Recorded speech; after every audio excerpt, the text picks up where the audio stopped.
Alrighty. Hello, everybody out there in well, I guess with the internet land, but you guys are in the real world looking at the internet, so it's kind of not the same. But yeah, hello out there. Indiewall Radio joining you guys live. I'm sorry if I just cut into your music. I probably did. I know. No, I'm not sorry. I do it all the time, right? You guys know it's 9 o'clock on a Wednesday night. You guys know I'm going to cut in at some point and start talking to you about what's going on. And today is GEEKGASM. And of course, I'm excited because we got some really cool guests today, all the way from Pittsburgh. So, we've got Pittsburghians who, I got to tell you, I've been, ever since I went to Pittsburgh, I consider myself an expert. I'm not, but when someone calls someone a jack off, I correct them now. And I say it's jag off, not jack off, jag off. And they're like, oh, I'm like, you're saying it incorrectly, sir. Fix yourself. Or just a jag for short, because a thorn bush is a jagger bush. So you can say that too. Yeah, you're just jag. Jag, yeah. Yeah, jagger bush. I like that too. Yeah. I like jagger bush. I used to say, I used to call my sister a ball juggling thunder cunt, but she she didn't like that at all. I would imagine not. Say again, Lola? I don't think any female would like that. Well, I wish you would call me that. A ball juggling thunder. Yeah, I don't know. I mean, my sister's weird. She liked it. She likes being called those type of names. Chuck says, definitely better guest than last night's guest. Yeah, we had that damn Rob Anderson in here last night. It was horrible. All right, so we're gonna roll the intro. We'll get back. We'll introduce our guest, and you guys stay tight. Hang with us. Have some fun tonight. Definitely. Mm-hmm.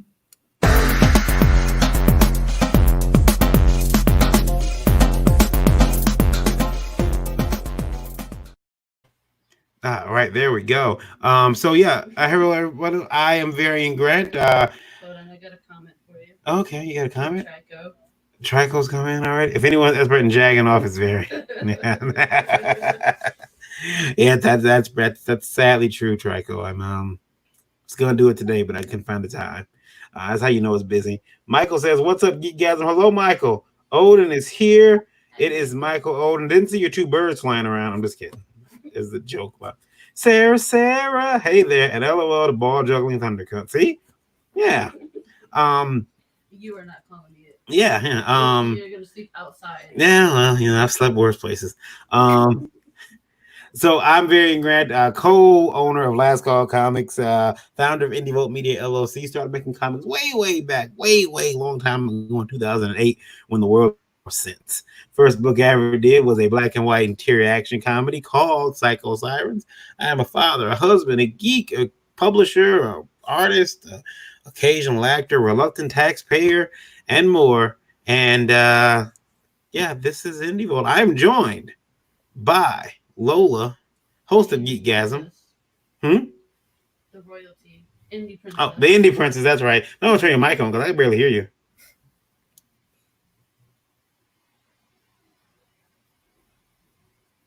The royalty, the Indie Princess. Okay, well, you're not that much of a royalty. Yeah, I know your mic isn't on. What's going on with you? That's your fault. You're controlling it. Lies and untrue. That's better. There we go. Yeah, that's good. Hey guys, it's me, Lola, the Indie Princess. He didn't mention that. He's slacking tonight. And I am your host of GEEKGASM, and I am also the co-owner of Last Call Comics. And tonight we got some awesome guests for you. Yeah. I like that whole being the co-owner of Last Call Comics thing. I find that's a bullying tactic. Anyway, so let's let our guests introduce themselves. We will start first with the very quiet Marvin. Quiet? I'm not quiet. I just don't have anything to say at the moment. That's all. Well, Michael's saying what's up to me. So what's up, Michael? So I'm Marvin Wynn. I am the writer and the creator of The Edge. That's it. It's to the point, man. It's like to the point. Straight to the point. The creator of The Edge. We're gonna take a look at that, and then we got Hillenburg here with us. And we get 2 for 1. Mm-hmm. So you guys go ahead and introduce yourselves. So I'm Hillenburg. I'm the creator of the Hillenburg live action video series and comic book. Sitting next to me is Mauricia. Yes, I also go by SK Malvo, and I am also the writer / co-creator of The Music Maker, a music-based comic. Ooh. And I'm also in Hillenburg. Yeah, she's one of the superheroes. And now, how do you spell your name? You said it's Mauricia Malvo. It's okay. It's a doozy. MauriCiaMalveaux. Wow. Mauricia Malvo. Yeah. Sounds kind of evil. Yeah, it does sound kind of evil. I like it, Lola's family last name is Purgatory. I think that was funny, but any last name with an X on the end is awesome. I mean, no one ever thinks of that. I thought that might have been Cecil. No, I'm not Cecil, but thanks for thinking that I am. That's cool. I'm not drunk, so. Marvin says he's super pumped for that Edge chess crossover. I like then Sarah says Sarah and Facebook lags. Awesome, YouTube is better. Sarah, we got to get you on at some point too. We got to get you on Talk Comics. So guys, we got fantastic guests for you tonight. Lola's tip jar is open. Those tips go to fund her new comic that she's working on. So tip away. And every time you tip her, she has to take a shot of some horrible drink that our guest tonight will select. I suggest they select the Crown Royal because Lola hates the Crown Royal. Hennessy. Yeah. Well, she doesn't have any Hennessy, thankfully. Oh, I can't drink Hennessy at all. Yeah, she can't handle Hennessy. She'll freak. Heine? You- Heine? No. Oh no, okay. White Claw. How about Oh no. Oh, that bad, huh? Okay. I got a case of that. I'm done. And it was awful. I'm done. Okay, I'm good. we had some White Claw and she couldn't handle it. Still have it. Yeah. John Box of it. John Randall says, hey, hello, John. Quick question though. I asked this question of everybody. So Mauricia, you go out of town, you come back home, you discover that your significant other has redone the house. They've changed the steps. I asked the question last week because it's a question that it's gonna keep coming up because I have nothing else. I have nothing better to do. But they've redone the steps in the home. The steps have been ripped out. New steps have been put up. Just the steps? Just the steps. Mm-hmm. Okay. Can I walk on them? Like I'm gonna put a picture up. That's my requirement for steps and everything. If they want to redo the dining room, we're gonna have fighting words, but no, like All right, here are the steps. Steps are pretty utilitarian. Yeah. So. Oh, that's actually kind of cool though. Wait, how do those float in the air like that? They're stuck in the wall. Look, right there. See how they're just very optical illusion. Oh, that's far. I'm all for this. Like, does that come with a lightsaber? No, I wish it did. Now here's the problem. Do you see underneath? Underneath it is more steps to go down to the basement. Wow. And the basement is a pool of light. No, yeah, because there's a light down there. That's look. They're like. Is that the light from Poltergeist? Yeah. So you guys are okay with that? They're here. I would have expected every woman that's been on the show has said, I am divorcing my husband if I get those steps. They've all said it. So I didn't say I would divorce you. Like, I just said you have to redo them. Well, I'm not. You can't redo that. You ripped out everything. It's all. I don't know. I'm just weird because I thought that was really cool, and I'm like, that would be a really great conversation piece. It was pointed out to me that the only way to start walking up these steps is left foot first. That's the only way to start walking. You can't start on the right foot because of the way they're aligned. Sarah says, I'll come on sometime and get another tip jar going with DDs and a low cut shirt, even though I can't compete with Lola size H's. Yeah, listen, they all help. I wish I didn't have H's. Yeah, they keep getting bigger and bigger. I think the problem you're going to have with those steps is if the room is dark. Oh yeah. Well, they light up. They're RGB. I mean, it has to make a lightsaber noise when you step on them. That's a requirement. I'd be afraid of falling. I'd be afraid of falling into the pit. And you couldn't walk up them if you were drunk. Yeah, and we get drunk often, so I guess that. Yeah. John says those steps are badass, and she says, Sarah says that has to be glass with the steps. That's badass. And Michael says, as an incredibly clumsy and accident-prone person, I feel discriminated against. And he's absolutely right. Those steps are horrible for anybody who doesn't have the best balance or might be a little clumsy. Yeah, that would straight up kill my mother, but I'd still keep them because I think they're awesome. I'm sorry. I know I'd be losing a mom, but I'd be getting the steps. Steps. Imagine selling the house. This is the resale value of those steps. Awesome.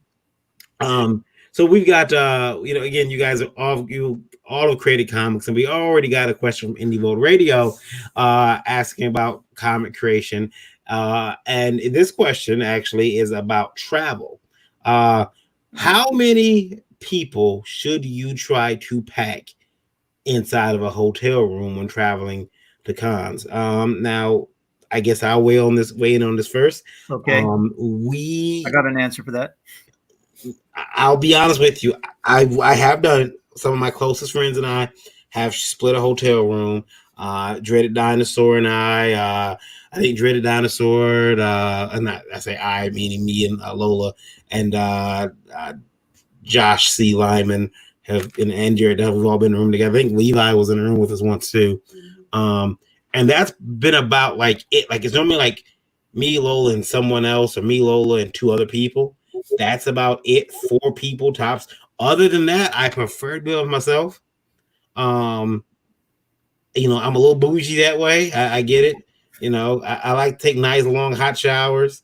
Plus, you stay for someone for 3 days, you'll learn stuff about them you really don't want to know. Like they snore or they fart in their sleep.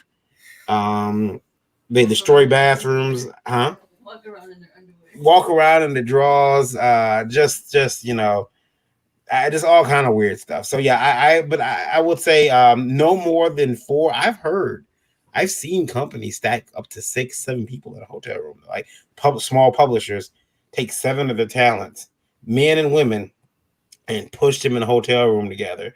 And you look in there and you see, oh crap, man, the women don't even have the bed. You think they would give the woman the bed, like, hey, you can have the bed, we'll sleep, whereas men will sleep on the floor. We would give the women the bed always. Yeah, at least. Scissors. I mean, the idea is try to marry one of the women so you can sleep there with them. Like, well, guys, look, that's my wife. I gotta crawl her. At least try to flirt with her. Jeez. I mean, something. Don't sleep on the floor if you can avoid it. Bring duffel bags. Bring other duffel bags out. Sleeping bags if you can too. That might help. Harrenberg, you said you had or air mattress. An air mattress? Yeah, I mean, air mattress is okay, but Harrenberg, you said you had an answer. Let's hear yours. Well, the most we've done so far is 3. So basically, me and Marvin, and then the lady on the other bed or whatever, and that was fine. I would say the lady wasn't super thrilled, but at the same time, she got used to it pretty quick, and we, let her have the bathroom for very long periods of time. So 3, but we were going to go to Buffalo, which the Nickel City Con got canceled, so we didn't go. And I had a special suite that had 2 double beds in 2 different rooms, plus a couch in a lobby area. So we would have done 5 in that sense, and it would have been fine. 2 women in one, 2 men in the other, and then the 5th person on the couch. It would have been okay. So I would say if in that situation, if you have a suite, you could do 5. But normally, I would say no more than 4, and ideally 3. So I want to point out I've never been in any of these scenarios. It's all been this guy here, and one of the Harrenberg heroines. Mm-hmm. So yeah, but yeah, but I don't. Well, if we had gone to Altoona, it would have been 3 of us. Yeah. So 3 is ideal. Yeah. I mean, wouldn't it depend on the show though? Like if you were going to San Diego Comic-Con and you wanted to stay nearer to the convention center, you're talking $300 to $400 a night for a room. I mean, you're more likely going to try to squeeze as many people in there just to cut costs. San Diego would be a different story, sure, Yeah. but yeah. I don't know, guys. Look, I get real bougie. I'm telling you, I get real like I'm not sleeping in the room with that cretin. You know he does, and then I get her, and everyone else looks like hell in the morning, except for me. I wake up, I'm like, "Hello, fellas." No, how good is it? And I'm like, I slept rather well. I don't know about you guys. People have asked me, I thought you were married to Lola. Like, yeah, man. Well, why do you get 2 double beds? I don't want to sleep in the same bed as her if I can avoid it. You sleep wild. I like a separate bed. Put me over there. Separate. There is a nightstand between us. There is no need for you to roll your hot body over on me. I'm stressed out enough. I'm at a Comic-Con. I'm surrounded by people who want to kick my ass. It's like being back in high school. And the last thing I want is to have another person next to me taking all that damn heat and air and horrible. Sarah says, I bet things get stolen with so many people in the room. That will make me leery, especially if I don't know the others. Yeah. Oh, you definitely don't stay with people you don't know. Yeah, Exactly. I mean, we're not going to do that with stranger number 8 that we met on the bus or the ride up there. No.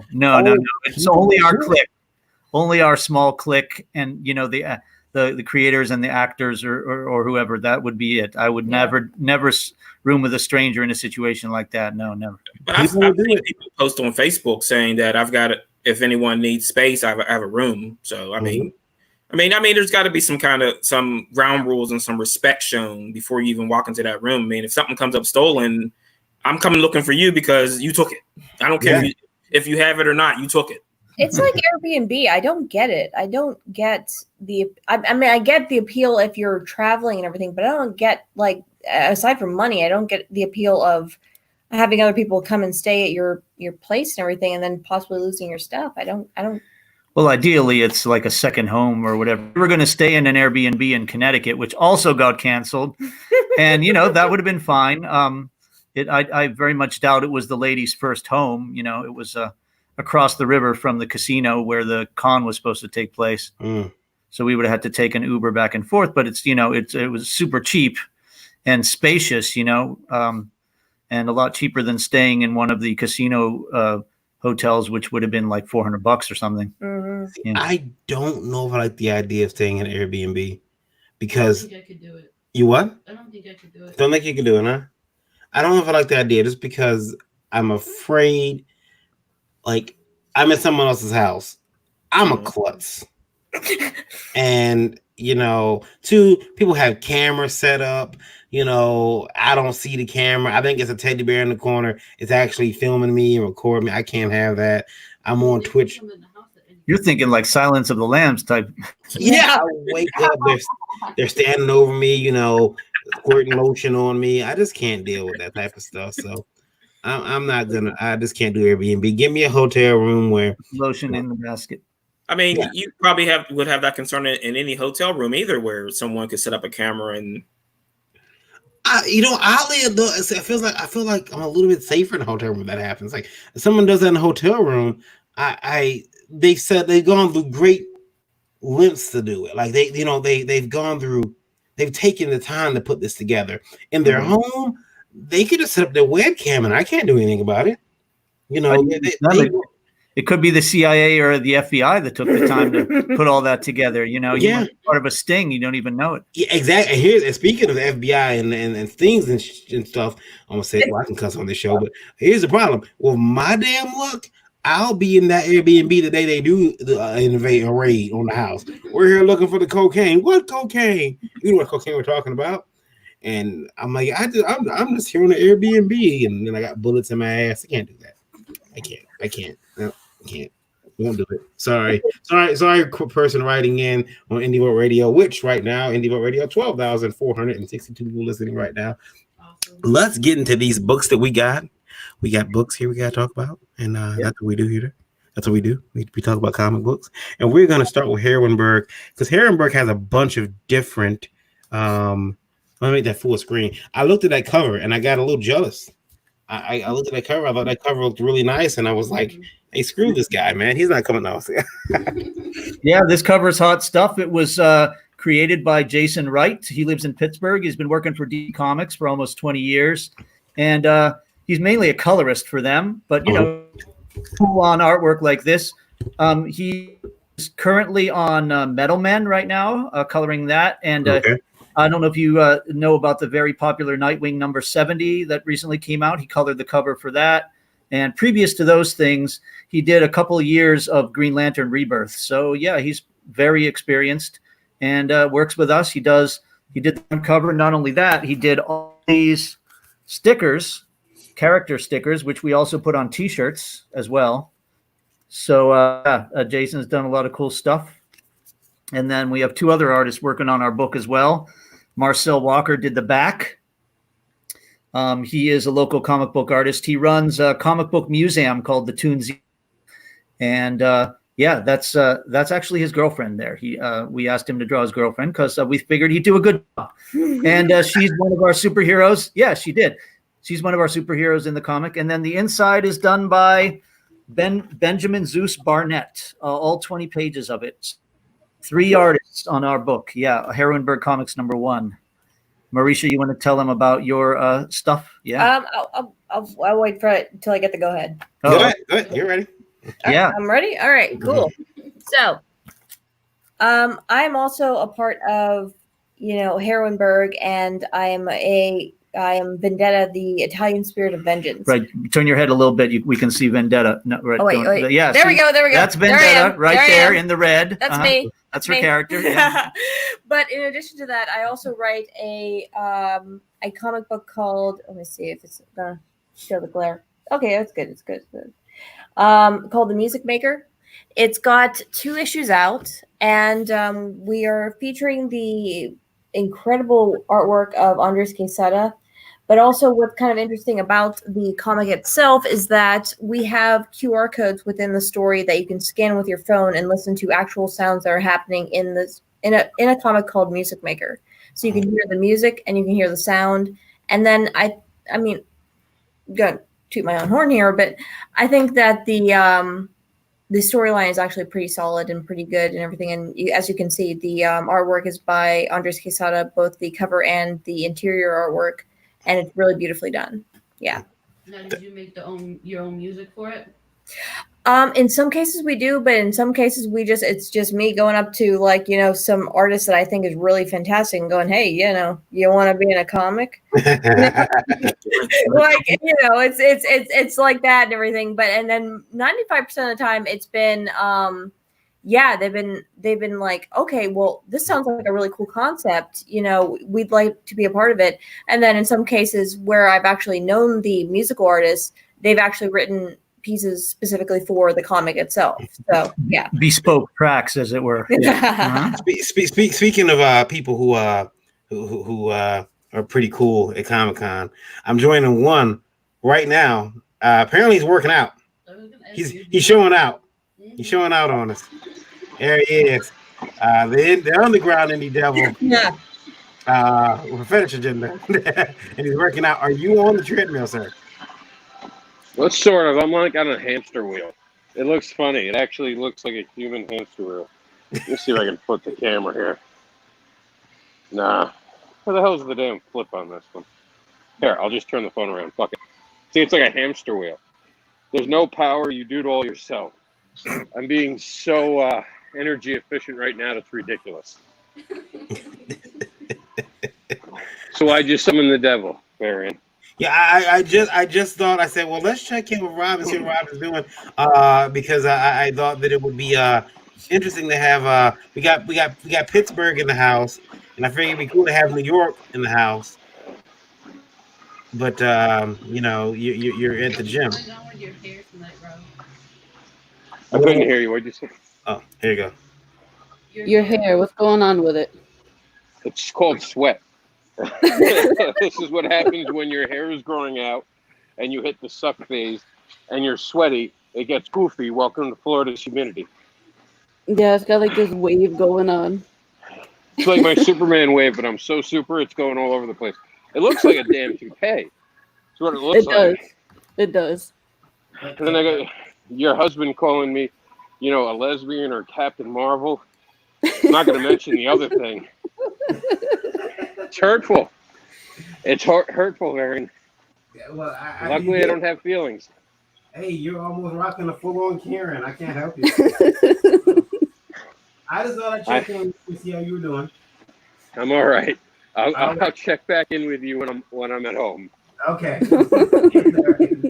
Thanks for joining me and making fun of me at the gym.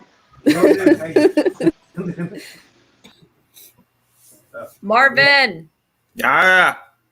Do I see someone trying to join and they can't? Is that what Somebody, yeah.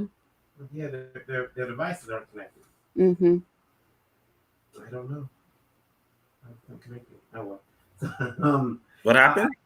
If someone tried to join, Aegis Morgan, AGIES, Morgan. The only thing I can think of is my other guest, but Their devices aren't connected. their devices aren't connected. Yeah, you guys can't see it, but there's a little green room here that we can see who's back there. Right. Yeah. Josh Riley says, "What up? What's up, Josh?" So yeah, when you start putting together comics of multimedia content inside, does that make it more difficult to write? Are you talking? Yeah, who are you asking? You, Marisha, I was asking, is it more difficult to write the book now when you have music. Music, yeah. Oh gosh, good grief. Okay. It definitely makes it different. It doesn't make it quite the same way as writing a straight up comic, or like the way I started out with playwriting. So that's the kind of mentality and the kind of mindset that I've got whenever I'm describing a scene or something like that. But I do have to stop from time to time and say, hey, also in the upper left-hand corner of this panel is going to be a QR code that's going to play such and such and everything, and then send that music along to my illustrator so that he has kind of an idea of like what kind of tone he needs to go for the panel or the page. Yeah. I see. I don't think I can do that, man. Don't think I can do that because I'd be like, I gotta be pissed. Doing all this, man. This is stupid. Not doing any of this. Marvin, now you got The Edge. Now I seen a picture of The Edge. I'm gonna bring up you guys' website too. I'm not finished with you all. Tell me about, because I seen The Edge on my Facebook before I even seen the character. Before I met you here today. So explain to me, tell us about the comic first of all. So as I always explain it, it's kind of a 90s throwback book, similar in vein of X-Men from the 90s, Wildcats. The Edge is we just call it like a super soldier serum that not only gives you abilities, but also it can infect you.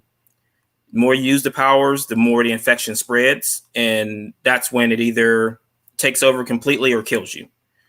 So the basic premise of the book is there's a character called Revenant who is infected, who escapes into the world, and a team, the strike team is assembled to take him out.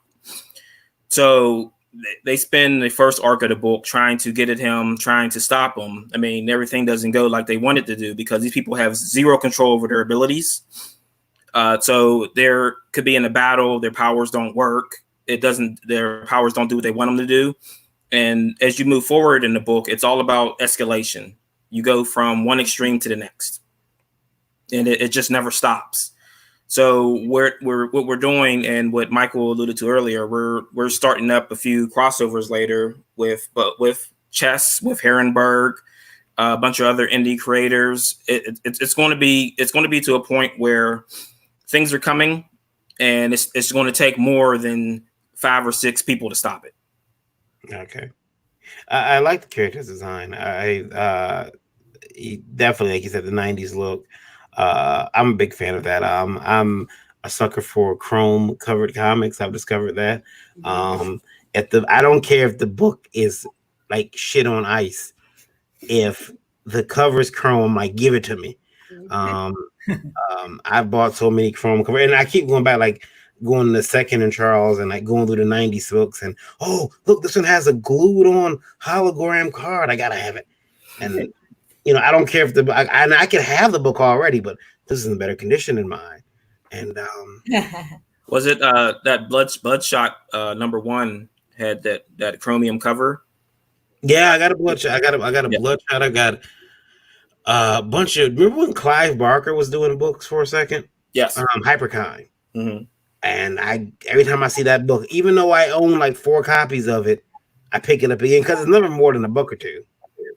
And I buy it again. I gotta get Hyperkind. Look at this cover. This cover is amazing. I come on door in a long box, and so when I die, eventually someone's gonna say, "Why the hell does this guy have all these Hyperkind books? What's the problem?" I ask you that now. Yeah, so yeah, she's right. She asked me that. Like, why do you have this book so many times? Because it's got a chrome cover. You can feel it. You can rub your hand on it and feel it. It's embossed. So the thing is, Marvin, you make that cover to that book, hollow foil or chrome, and I'm gonna buy it. That's why my Cyber Frog is chrome. I had to have the chrome cover. I had to. Which is, look, when chrome is done well, it makes the book pop. It's gorgeous. Hail the Frog. Yeah, that book is awesome looking. I mean, it looks like a good book. It's a good quality product. Now, I have to ask you guys from Indiewall Radio, and this is a funny question because sometimes we get funny questions from people from the UK, and they ask, this person who did not put their name in wants to know, Coke or Pepsi? Sorry. Coke. Pepsi. Coke is better. Unless it's McDonald's. Yeah, McDonald's has special Coke. Yes. Diet Dr. Pepper. No diet. No, well, okay, Dr. Pepper. Then we're gonna go with Dr. Dr. Pepper is good. You But can't, that wasn't an option. you can't go to the restaurant and order something that's not on the menu. It's me. Cherry Pepsi. No, that doesn't count either. No. It's either Coke or Pepsi. Oh, Or in Pepsi. between. Pepsi. That cherry vanilla Coke is pretty. We drink Pepsi up here, okay? Thank you very much. It's pop, not soda. Yeah.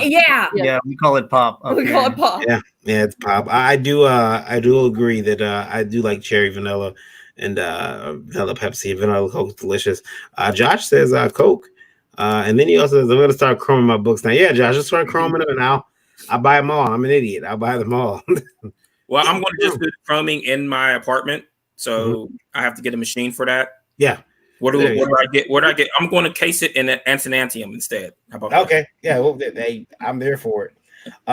So guys, I'm going to bring up your websites in a second here. Any crowdfunding projects out there right now? Shall I start? Yeah. So we're working on issue 2, and when it's done, I don't want to. I'm very much not into the idea of making people wait months. So as soon as it's done, we're going to launch it as a crowdfund where you can get books 1 and 2 together. Oh, and by the way, you mentioned Cyberfrog a little earlier. Jason, who I mentioned, who did the cover, he colored Green Lantern Rebirth for EVS. So, but in any case, yeah. So as far as that goes, once we have number 2 done, we're going to offer people 1 and 2 for a special package with some perks, like stickers, maybe a T-shirt, maybe even a couple people could get a role in one of our videos. There it is. There is the comic book representation by Jason Wright of some of our superheroines, 5 of them. There's about 14 or 16 altogether. So yeah, we'll be doing crowdfunding later this year. Right now I'm actually wrenching on a channel, Billy Tucci and Niall Scala's channel. It used to be called Crowdfunding Comics. It's called Pop XP now. And so a lot of crowdfunding projects go through there. And I've seen how well many of them are doing. So yeah, we're definitely going to be crowdfunding later this year for issue 2. And looking forward to that very much. But we want to get it done first. We don't want to have people waiting, in suspense too long. Yeah, that looks good. I'm going to take a look at the characters. Let me see if it'll let me in there. Yeah, there's heroines, there's villains. All of those are drawn by Jason, by the way. Let's take a look at Vendetta. We know her. Oh yeah. That is yes, Mauricia plays that character. You want to talk a little bit about Vendetta, what she does? Vendetta is really awesome in the sense that she's just this traditional, I don't want to say butt kicker, but I mean, she's really tough and everything. And her powers come from her sense of self-worth. And as long as she's like confident in herself, she can defeat any foe. It's just keeping that confidence that comes like under fire sometimes whenever she's fighting certain villains. And then the other part of her character is that she's Italian.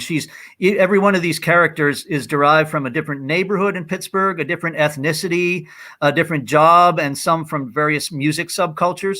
Mm-hmm. So this specific character, Vendetta, she's from the Italian neighborhood of Bloomfield. She's the daughter of a former mob boss. So I would call her kind of a cross between Huntress and Mockingbird, if that makes any sense. So she's got kind of the background, a little bit of Huntress, and also the fighting stances and the fighting sticks of Mockingbird. But yeah, she's original and wears an all red suit with a V on it. So Mauricia looks great in it. So I'm always concerned about this show. Something always happens.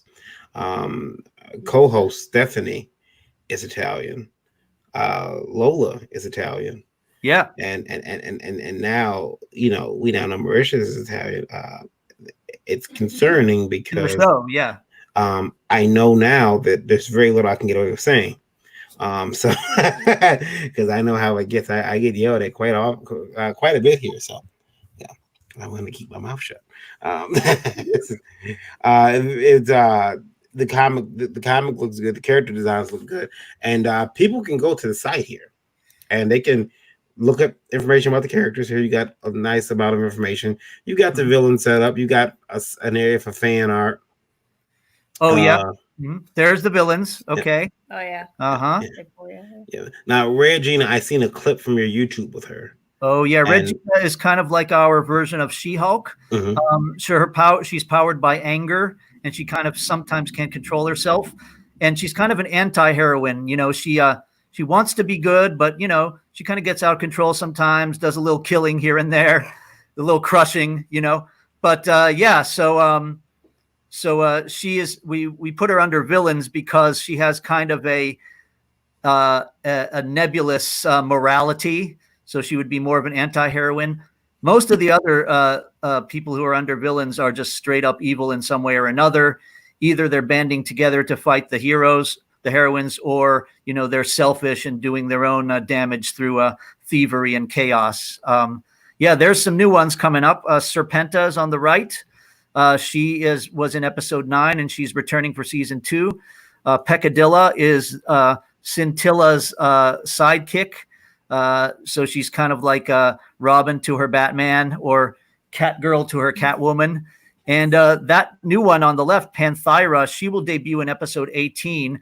And she is the evil sister of the feline character, Savannah, who's kind of like Catwoman and Cheetah. So we got a good cat and a bad cat. And a lot of meowing. So, and growling and roaring, stuff like that. I think that these designs are fantastic. I really like. And what comes first is, do you pick the actress and base the look on the actress, or do you pick design the character first and find an actress? Well, this is very interesting. I thank you for asking this, because this is a live action video series. What you're seeing are what really the actresses look like. Jason did as close an approximation as he can. Some of those are photos too. Obviously, those are photos from the series, but yeah. So in that way, the comic and the videos dovetail together. And sometimes we base the characters partially on the actress herself. And then sometimes we pick someone to fit the character who was already, but like I said, the characters have multi-dimensions, the neighborhood, the ethnicity, the job, the subculture. Some are gay or straight. So we pick somebody who will, fit these criteria, and it gives each character a multi-dimensional feel. None of them are like shallow. They all have backstories. All of them have complete origin stories, which you can see their motivation for being good or evil. So yeah. Better hurry up with Piccadilly before she gets old. She can they Peccadilla. So you see on the left, Scintilla is kind of like our Catwoman, although she wears a lot of pink. She has this is interesting. She kind of has a latex costume like Catwoman, and her weapons are fetish paddles, rubber fetish paddles. So she gets a little kinky when hitting people a little bit. And then her niece is Peccadilla, and Peccadilla basically means little sinner. So her niece is kind of her sidekick, but doesn't go out into the field. She basically becomes her oracle to the birds of prey and does all of the computer stuff at headquarters, planning Scintilla's crimes for her and taking a cut of the profits. She's introduced in episode 17, which just came out recently. That looks pretty cool. I really like it. It looks great. And you got Jim O'Reilly says, "Hi, folks. Hello, Jim." It looks great, and I think that the characters all have a really good look to them. They color very well, and then they can go to the site here and they can purchase books. Am I right? Yeah. So if you go directly to the site, you can purchase two things. You can purchase 17 download episodes, and those are basically live action comic books. And then what you're showing right there is they can purchase issue number 1, or they can find them in about 24, 25 stores around the country, because after saturating the Pittsburgh market, we've kind of branched out to places like New York, Arizona, California, and we have about a dozen or 14 stores or so that are in other states. So people can actually buy them on the shelves at any of those stores, or they can just simply one button click and order the comic for $9.99 postpaid anywhere in the U.S., or a little extra fee overseas. Very nice, very nice. Yeah. Looks great. Now let me see here. Let me go down over here to. I know we already talked about it, but I'm gonna bring it back up because we're gonna bring back up Music Maker. Yeah, there it is. Maker Comics, and I seen this art this afternoon, and I was like, that's a cool print right there. It is. Yeah, the artwork that Andres does is just so dope, and I like every single. Even if you read none of the story, if you just like flip through the whole thing and you just get a chance to look at the artwork, it blows you away because it's so different. It has this kind of Aeon Flux kind of feel to it, where it's like all these kind of emaciated, kind of like acid trippy kind of bodies that you're seeing. And so that's really cool. And you can definitely get a hold of copies of 1, 2 through the website, the tangible versions through the website. You can get them through Crypto Comics, or you can get issue 1 for free, completely free, the digital version, whenever you sign up for our newsletter. And we are also going to be doing a Indiegogo sometime in September or November, sometime in between that, depending on what's going to be going on. Hopefully we have issue 3 out by then, but that's pretty much what we're doing. Oh yeah, it's all about IGG. Yeah. No one's going to Kickstarter around here. No, some people do go to Kickstarter. It's fine. Jim says, "Sorry, I'm lagging here." No problem, Jim. Facebook has been lagging. If you're having an issue, hop over to YouTube. We are live on YouTube right now as well, and you can like and subscribe over there, and you can check out the video. A lot of people tell me they have a lot of success watching it over there because it doesn't lag as bad. I'll put the link in the chat if you want to check it out, Jim. There, I'll put it in the chat right now. There you go. So you can click on any of those links there, and it'll take you to the YouTube version of this show. It looks fantastic. I'm probably gonna order some of those books. They're they look really nice. I love the artwork in those books. It almost reminds me of it's kind of like reminds me a little bit of James O'Barr, back the early Crow books. It's about one cover. There's a cover there, the second issue. I can't think of the artist. I'm drawing a blank on his name, but kind of like Jim Mafood. It's just really good artwork. I really like that. Definitely has a presence. So, and now we're gonna move on to with a ton of characters on the screen here. Just a ton of characters. I mean, he filled the screen with as many characters as he possibly could. I think he did it on purpose. So this is the Edge, and these are the characters that inhabit that universe. Now, when you talk about the characters that are coming after the team that's put together, and they don't know their powers, this is the team. Or some of them? So your middle quadrant, starting from the E in the middle there, that's basically the strike team. Okay. And then on the bottom there on the left is Revenant. Okay. But like I said, that as the story progresses, everything starts to balloon out, and everything escalates. It just goes from, like I said, one extreme to the other, where it's just one character, or it's 8. Now there's a guy who's unstoppable. So it's just, and that's where we're at right now, because we're getting ready to do issue 10 is going to be released July 7th, and that takes us into what's the storyline called God's Thunder.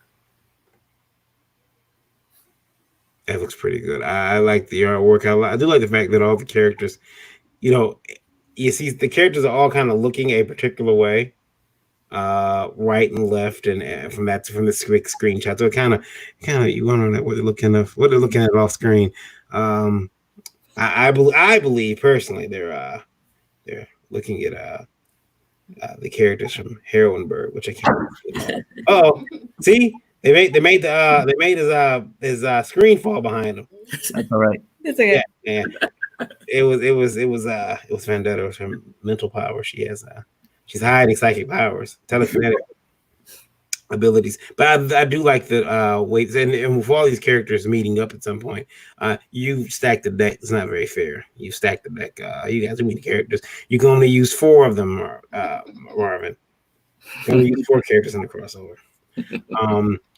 And now they can purchase books from Hugh. You got 4 issues, 1, 2, 3, 4 issues here. There's a link to the store there.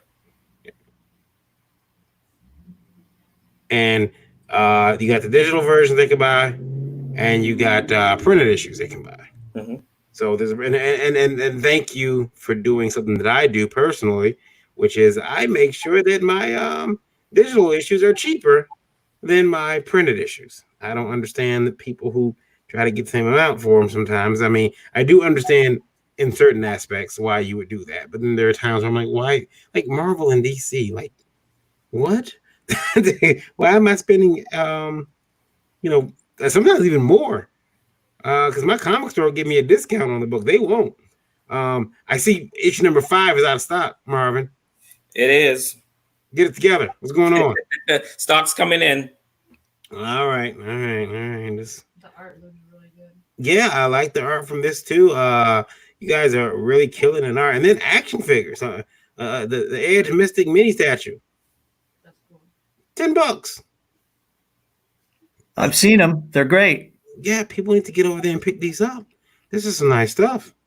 Very nice, Marvin. I am impressed for one, sir.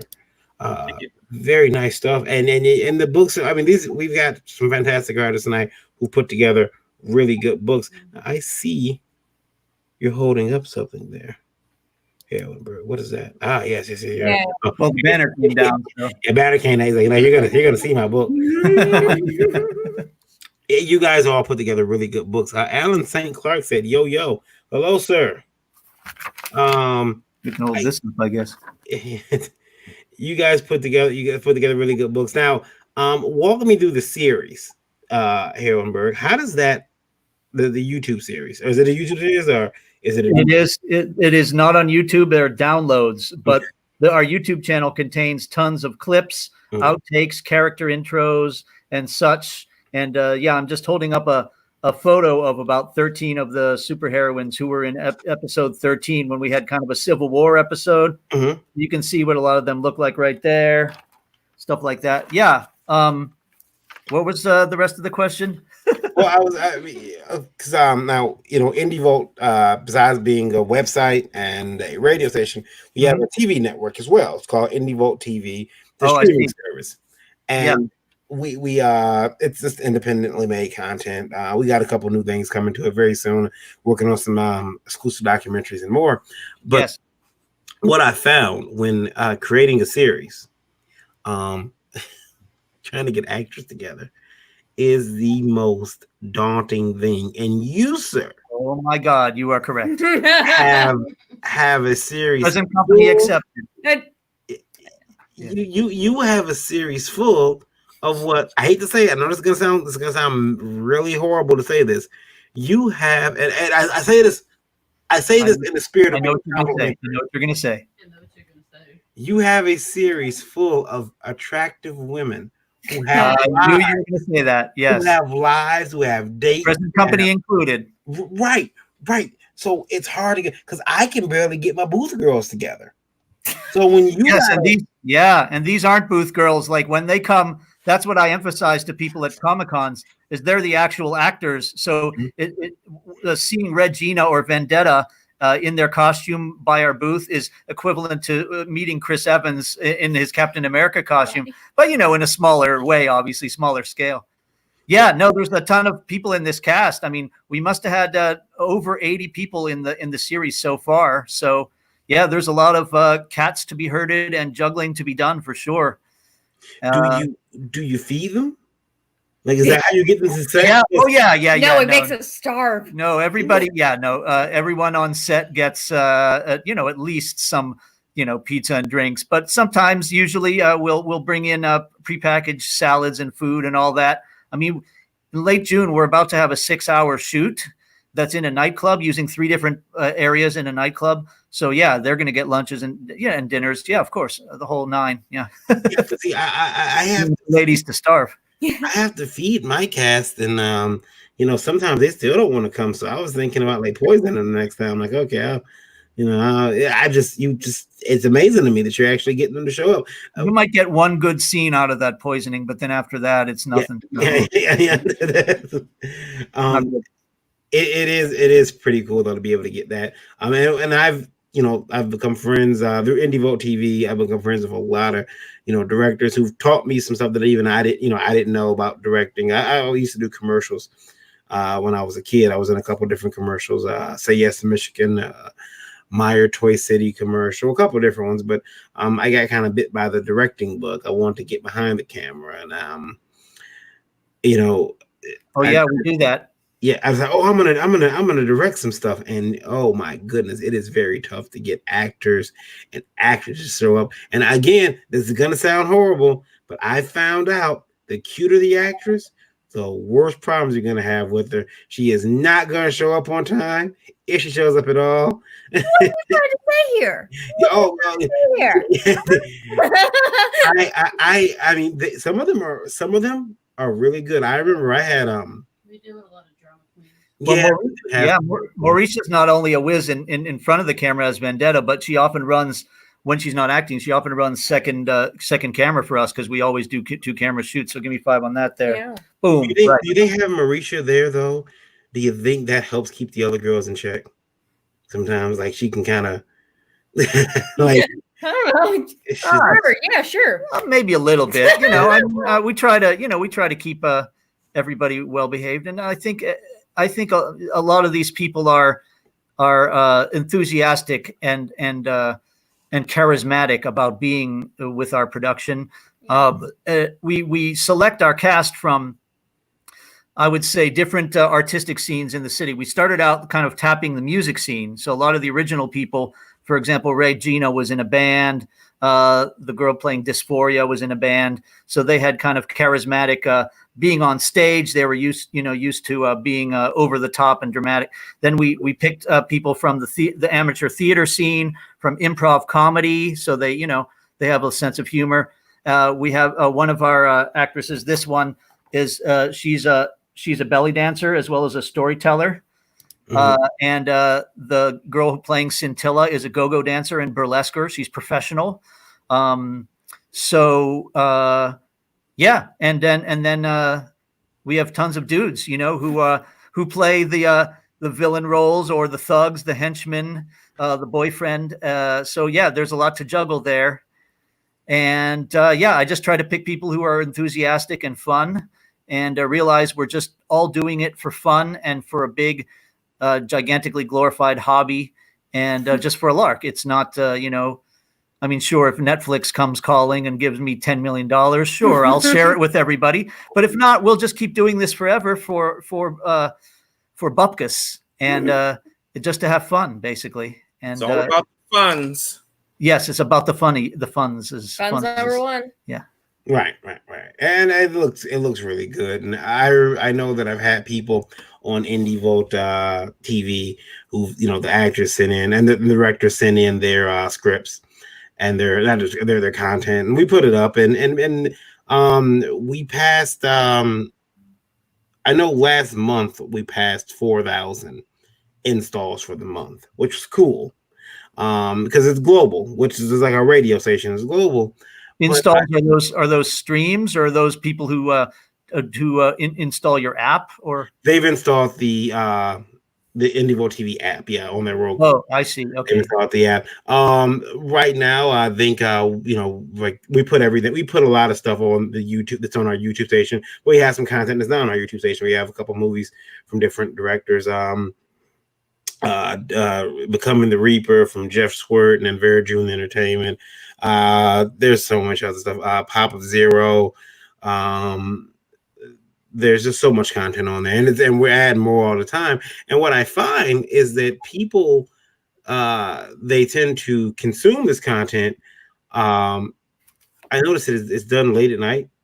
It's done late at night. I guess I can see the algorithms and the analytics, and it's always done late at night. But I do love that we're able to really expand the awareness of this content, be it the comics, the music, the movies, because there's some people who are working very talented, like Marvin, like you guys, that are putting out really good content. It deserves more eyes on it.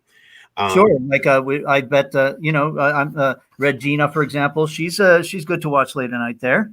And Jania and Darbuka, yeah, you could watch them late at night too.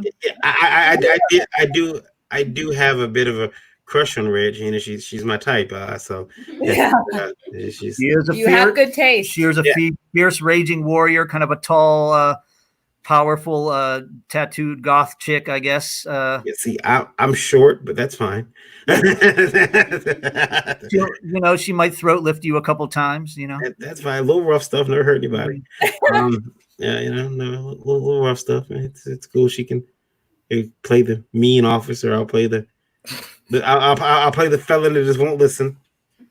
Vendetta can get rough too with her sticks. Oh, you leave me out of this. You never know, she'll stick those. I don't know. Yeah, Preston might like that. Anyway, I'll leave. Oh yeah! Oh my gosh! Yeah. I'll leave. There went the joke. Yeah. I'll leave Preston alone. Yes, leave Brittany alone too. We're gonna get some emails about that later. We're gonna have to answer up tomorrow. Yeah, I have to answer up tomorrow morning on Indie Breakfast Buzz, which you do every morning, not every Thursday morning at 9 a.m. Ooh, I almost said every morning. That'd be horrible. I couldn't imagine getting them every morning. And here's the fucking news. Here's what happened in comics last time while you were sleeping. I'd be so horrible on that show. You would. Yeah. You know what? Somebody died. I don't know. Somebody, somewhere, some artist. It'd be horrible. For Indiewall Radio, we have a question came in from Jack Sparrow, which I can't be his real name, but I've met a few of those at Comic-Con, so yeah. Jack went to. He's also from. He's from Canada, and he said he went to your site, and he's seen. He checked up Hillenburg. Lots of pretty girls. Have they ever had to take care of somebody at a con who went too far? I see when I read the question, I looked like Marisha. It looked like she sighed, like she internalized some anger real quick. We actually, honestly, like only speaking from my personal experience. Hillenburg here can let me know, but Yeah, I've been kind of shocked at the positive response that we get. We get a very respectful, very positive response and everything, which you wouldn't think it, being a bunch of women in spandex. Being a bunch of women in spandex that we'd always get the positive response we are, but we've had little girls and little boys come up to us and they want to pose and they want to they're so cute, they're fabulous. Yes. They're just awestruck. Especially when they don't know who the character is and you get to explain it to them, they really they enjoy it, exactly Yeah. So the feedback that we get, it's very rare that we get someone who's just hey, well, I see you're a girl in spandex here. I actually haven't heard of any direct trouble that any of our of our actresses have reported to us yet, which is very nice. And I really don't break that streak. I really appreciate everybody being supportive of us. You guys are lucky. I'll show you a picture of my booth girls. Hold on one second. I'll bring it up here. Yeah. So they're the booth girls. Yeah, there's not a lot of booth girls at Pittsburgh Comic Cons. And there's Lola in the middle there. Oh, I see. Yeah, Lola. And the one sitting down for some reason because she just couldn't be made to stand up, I guess. And one of the things was royalty just can't be. Yeah. Well, one of the odd things was now she's walked through the crowd before. She said someone got themselves a nice handful of butt once, which is okay. But one of my girls, she was a guy was walking down the hall. I believe he was dressed in a Deadpool costume. I'm not sure, but he was high-fiving people. Mm-hmm. And she high-fived him. Not Lola, another girl. She high-fived him, and he did when she high-fived him, he pushes, he did the whole loop around, he made his arm go back whoop, and he flipped his hand around, and he took his 2 index fingers, and he tapped her between her legs. And he said, "Cooter," once he did it. And she was so shocked. Oh, he'd get a beat down from us. Yeah. Regina would crush his windpipe. Yeah. In 5 seconds. She was so shocked. She could not. She was just, I remember I even had to ask her, does she want to go? I understood her anger. It wasn't even anger, though. It was just she was, aghast. Yeah. She could not believe what happened. Yeah. This I happened in Detroit? Novi, but yeah, it happened at a show. And security went and looking for him immediately because we told them what you got to do. You got to send the gendarmes after the offender. We was hey, you got to go get this guy because he just touched one of my girls, and they hey, you know what? And the cool thing is, grounds for expulsion. They'll take a picture with you. Ask to take a picture with them. They're happy to take a picture with you. They're happy to, they're not touchy girls, but when you go that far, something has to be done to you. So, kudos to the convention center and the convention organizer for taking care of that. And I'm glad you guys haven't had to deal with that. Marvin, I know where I'd stick my sticks. Yeah. Turn it into a popsicle. Yeah. No, that would be Arctica who would turn people into. We have a character who's kind of like a cross between Emma Frost and Killer Frost. Arctica, she's from Iceland, and she could freeze you up quite good. Turn a popsicle into there. Yeah, she could do that, and also make you ice cream if you're good, though. So I got a question. Everyone here works with an artist.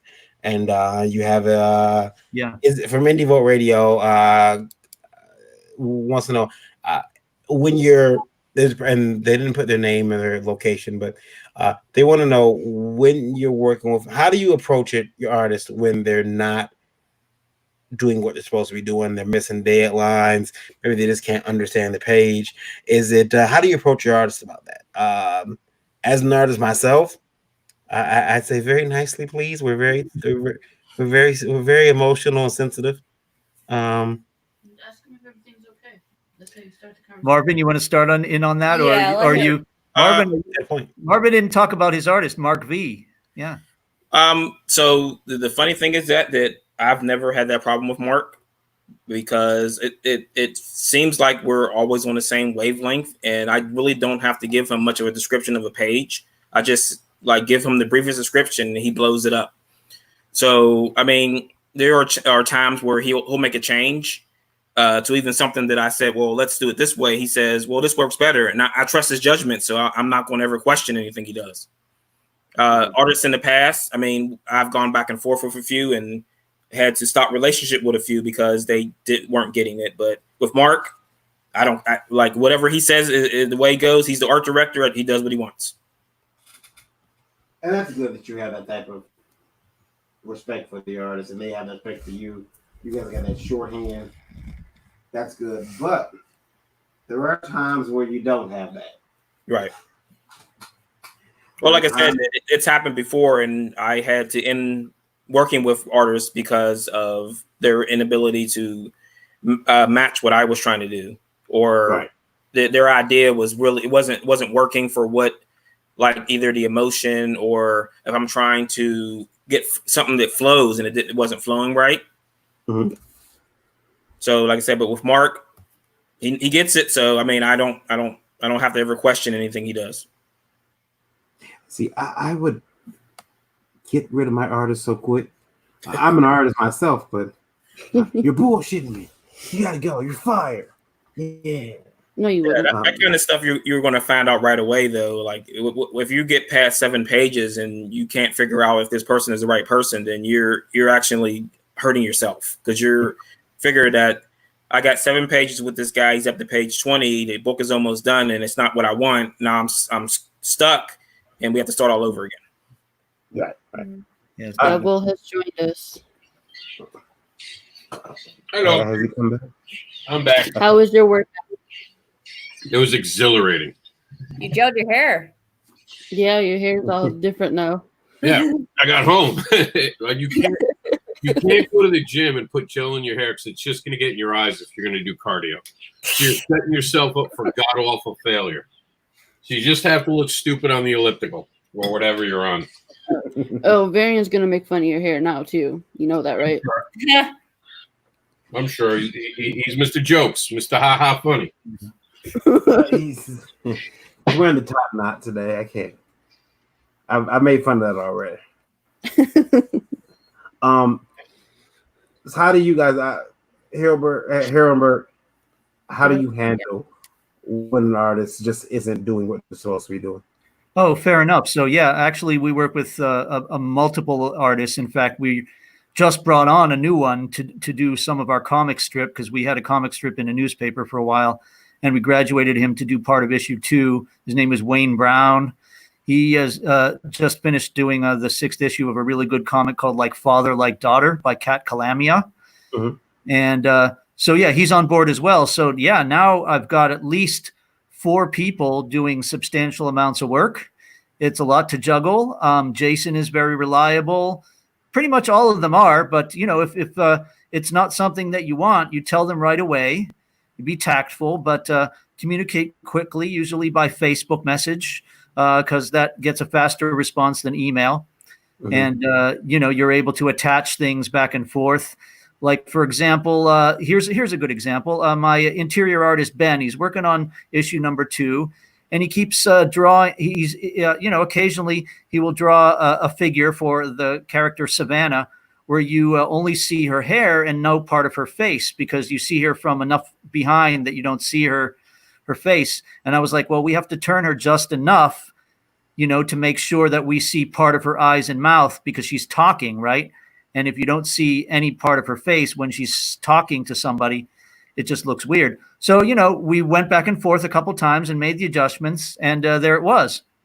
So the key is to have somebody who wants to, first of all, realize your actual, they have to be close to what you want to actually realize. So, you know, I have to make sure these people draw super heroines in a fun and a beautiful manner, like 80s style, 90s style. And if they're in that vein, then they're already like halfway to what we want. And the rest is kind of tweaks here and there to get it done. So, yeah, I'm really proud of our group of artists, and they're doing an amazing job. And yeah, it's just open lines of communication and honesty and being on the same wavelength is the most important things. I don't know what Mauricio wants to add to that.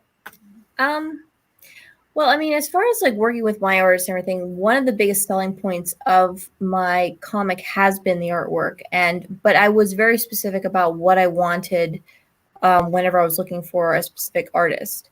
So actually having him on board and everything, which he is committed to 6 issues, you know, and we'll see where it goes from there.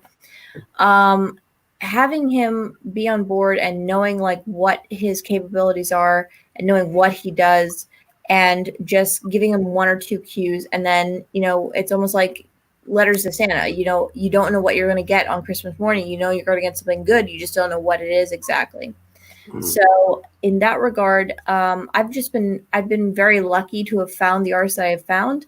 But in the same respect, if I had like a cue or two to change something, I don't think we are at a point in our relationship rather that I wouldn't be able to approach that with him. You know, he's that versatile. Now, Rob, your artist, you work with a couple different artists. Has there ever been an issue where you had to tell your artist, hey, this page is completely wrong, or of course. Do you do it tactically, Rob? Well, you have stuff in his face right now. It's a his face. I just got back from the gym. It's the after workout meal. It's so important. No, you're in a relationship with someone. You know, you handle it just like that. It's a business relationship. No one's ever motivated by being, you know, shitty. No one's motivated by being nasty. You sit down, you explain what's going on, you explain why it has an effect, and you also go back over to see where the problem was. If it was your fault, own the problem, apologize, and even offer to pay for the correction. If it was them screwing up, be like, hey, fair is fair. You didn't follow the script. This is where you went off, and this is how you went off. I also offer to do storyboards for my artists so they don't have to feel like they don't know what's about to happen.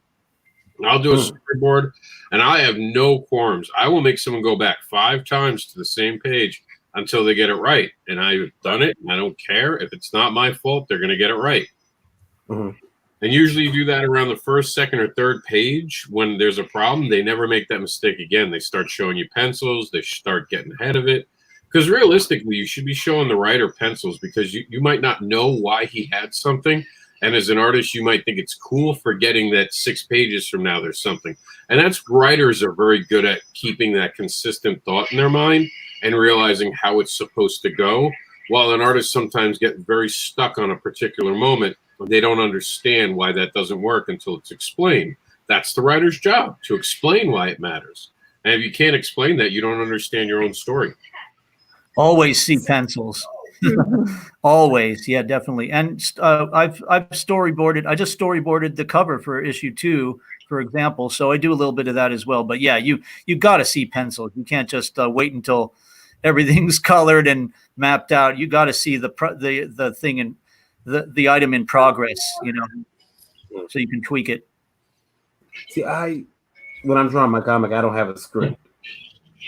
I have a script in my head. You're drawing your own story, so it's different. It would help sometimes if I have a script, because then you don't become redundant and start drawing more than you have to. Well, that's where I come into play. Yeah, well. Make yourself storyboards in the future, Varian. Really quick storyboards. Yeah, I've done that. He's done that before. No, that'll help your pacing. As a writer, sometimes when I have a problem with pacing, I'll just give myself a storyboard and figure out where I'm losing it. And it helps me understand, okay, here's the transition I need to fix. Yeah. Now, everybody's got their books out. You can pick all these books up. It's one of the rare times where I don't have a Kickstarter or Indiegogo campaign to show and beg people to go back. Yeah, we're self-sufficient like that. You know, we get our stuff out there, but for sure, you know, I definitely do want to do an Indiegogo for issue 2. But yeah, we didn't want to wait, you know, months for for all of that. And issue 1, it just comes out. It's self-sufficient. It's always good to have access to a printer who can do small runs on demand, especially if that's the thing is I recommend, if you can, getting a printer that's in your own town, because then you have command of, if you need 50 copies, boom, you can get them in 1 or 2 days. And you're not just sitting around waiting for someone to ship it to you from China or Vancouver or wherever. And try to be as self-sufficient and DIY as possible about that. Yeah, if you can, like my printer is about 45 minutes from us. Yeah, that's easy. Mm-hmm. Now, Rob, you got a printer down there in Florida, right? Yeah, it's like right now I could get there in 15 minutes if I wanted to. Okay. Oh, and Rob, Sarah says she wants more Barber Unleashed. She I craves it. I know it is coming. I promise. Search the Trade has to come out. Other things. Blame the pandemic. It's all the pandemic's fault. We all hate the pandemic. Sure, Rob. Well, I understand that Rob's new Barber Unleashed, he's actually doing something different this time. Don't know if you heard this. I have it on good authority. I've heard from several sources, several independently He's just shaking his head. confirmed sources that he's actually going to be releasing a side project. The side project. Rob, I'm going to tell everybody here live on GEEKGASM, Preston Unleash. I would, but there's someone already beat me to it, man. Literally, there's so much more you can do. I mean, that's beginning, middle, and end all at the same time in the same video. Literally. I gotta stop making Preston jokes. Wreck Manlet. No, that's someone already did Wreck Manlet. Sorry. Yeah. So. Oh, poor Preston. I'm sorry, Preston. Anyway, so guys, I want to ask: are we approaching that 1 hour mark? Oh, we're over the 1 hour. 1 hour mark. Okay, so I want everyone to tell us where they can find you. I will start with Marvin. Yep. Yeah. I am at The Edge Comic on Facebook, on Instagram, and on Twitter because someone stole at The Edge Comic and hasn't ever posted to it. I don't know why Twitter won't let me have it, but on Twitter, I'm at Marvin Wynn. Right, we're just gonna go down from there, all the way around. Okay. All right. So it's Music Maker Comics, comics with an X, .com, and then Twitter / at Music Maker Comics, and then also on Facebook, Music Maker Comics / Facebook. You can also check out the Q Method, which is Andres's his Facebook page, and our letterer is Matthias Zanetti, and he is on Twitter as well as Facebook. And he's Italian? Yeah. Italians are taking over. Definitely.